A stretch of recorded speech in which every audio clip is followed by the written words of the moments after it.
Aujourd'hui, avec l'accord de Mira El-Jundir, je te lis le chapitre 7 de la partie 2 du tome 1 de Caleb. Donc dans le précédent chapitre que je t'ai lu, Caleb, il voulait partir. Et donc il est parti dire au revoir à Robin, son voisin avec qui il s'entend plutôt bien. Et il a eu une discussion avec son père. Il me semble qu'ils se sont un peu disputés. Et au final, Caleb lui a dit qu'il voulait partir. Son père, je crois qu'il a essayé de l'en dissuader, mais au final, il a compris que ça servait à rien. Et je suis désolée si t'entends un bruit de fond, mais du coup, je tourne dans mon salon. Et il y a l'ordinateur de mon copain qui est allumé. Donc il fait un bruit, mais d'enfer. Et je ne peux pas l'éteindre. Puisque mon copain n'a pas fini de faire ce qu'il avait à faire dessus, donc je peux pas l'éteindre. Donc je suis vraiment désolée si tu entends un bruit de fond et je ne peux pas tourner dans ma chambre, sinon je l'aurais fait. Mais j'espère que ça va pas être trop bruyant et que tu arriveras quand même à te détendre. Et là je vais te lire ce nouveau chapitre, il faut juste que je trouve la page. Ah c'est bon, je l'ai. Ah, pour une fois que c'est rapide. Chapitre 7. Chapitre 7. Chapitre 7. Lucille n'a pas répondu à son message.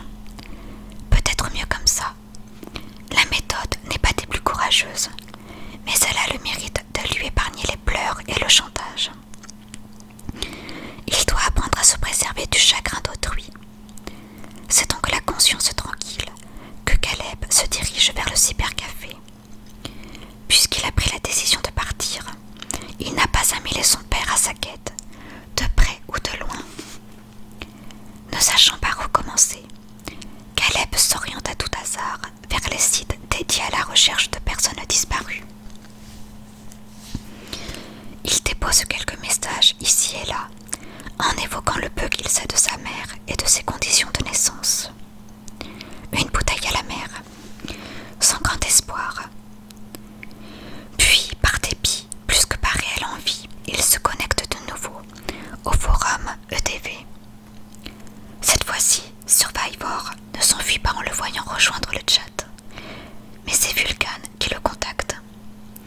Vulcan. Salut, je ne pensais pas te revoir sur le forum.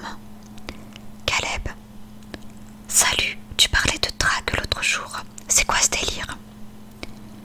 Vulcan me semble peser le pour et le contre avant de lui répondre. Vulcan, qui me dit que tu n'es pas un taileur.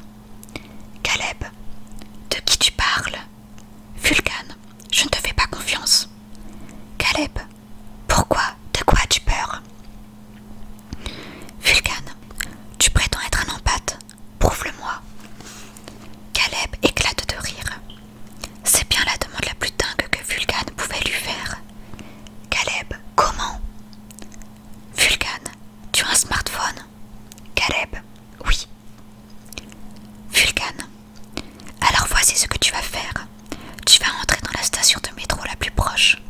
En te filmant, tu monteras dans la 3e rame et t'assiras en face de la personne la plus âgée que tu trouveras. Et, sans dire un mot ni grimacer, tu devras déclencher un fou rire chez elle. Quand tu auras terminé, mets le fichier sur internet et recontacte-moi. Le jeune homme s'exécute, tout en se demandant qui est le plus frappé des deux. Déclencher un fou rire, il ne sait pas faire ça. Pourtant, il quitte sur le champ le cybercafé, caméra braquée sur son visage. Il s'engouffre dans les boyaux de Montparnasse, ligne 13. Direction station Gaîté pour le clin d'œil. Il monte dans le métro et repère une coquette à chapeau bleu qui doit bien avoir dans les 70 ans. D'où vous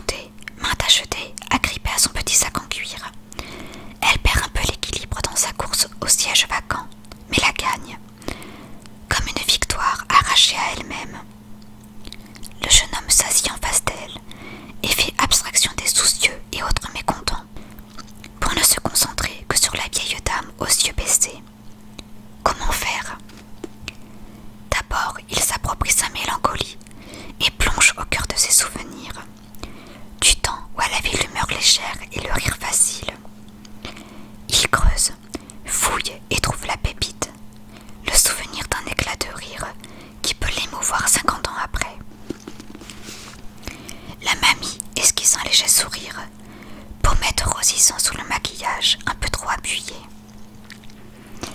Caleb pousse alors un peu plus. Le sourire de la vieille au chapeau s'étire encore. D'abord discret, puis de plus en plus marqué. Elle laisse de cette voix échapper un petit hoquet qu'elle s'empresse d'étouffer pour ne pas attirer l'attention. Caleb, gagné par l'euphorie de sa voisine, a du mal à garder son sérieux. Il pousse encore un peu. Une irrépressible hilarité s'empare enfin de la femme qui ne peut retenir un grand éclat de rire.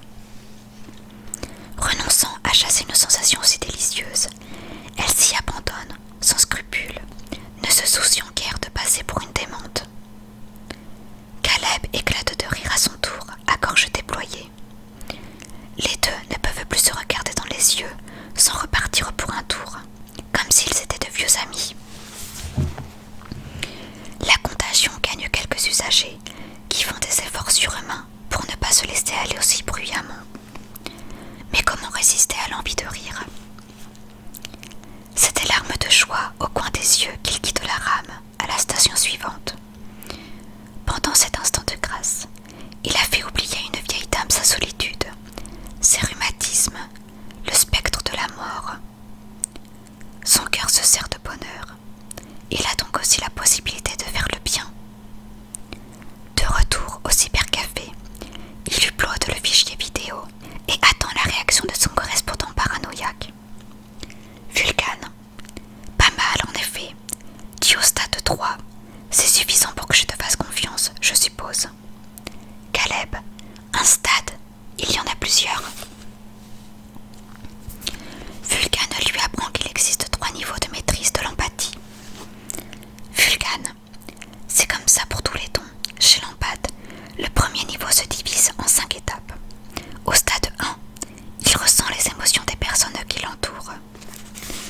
Au départ, il capte surtout les sentiments forts comme la colère ou la joie. Peu à peu, son radar devient plus sensible. Il atteint alors le stade 2 et parvient à capter à distance les émotions de personnes qu'il a déjà croisées. Au stade 3, l'empathe apprend à manipuler les émotions en contact direct. C'est ce que tu as fait avec la vieille dame dans le métro. Au stade 4, il lui devient possible de manipuler une cible à distance. Enfin, au stade 5, l'empathe peut s'immiscer dans le rêve de quelqu'un et le modifier. Caleb, et après? Vulcan, patience. As-tu déjà expérimenté les stades 4 et 5?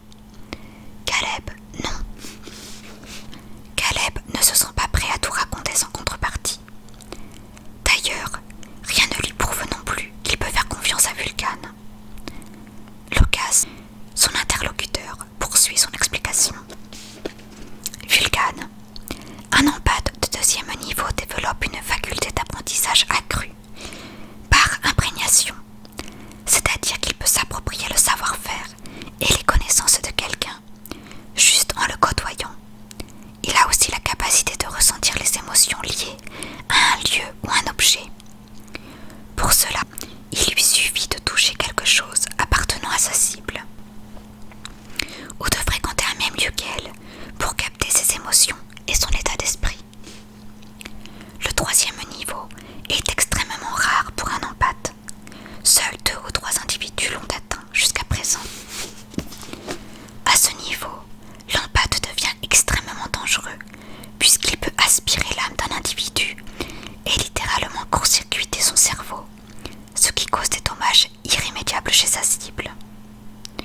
11e.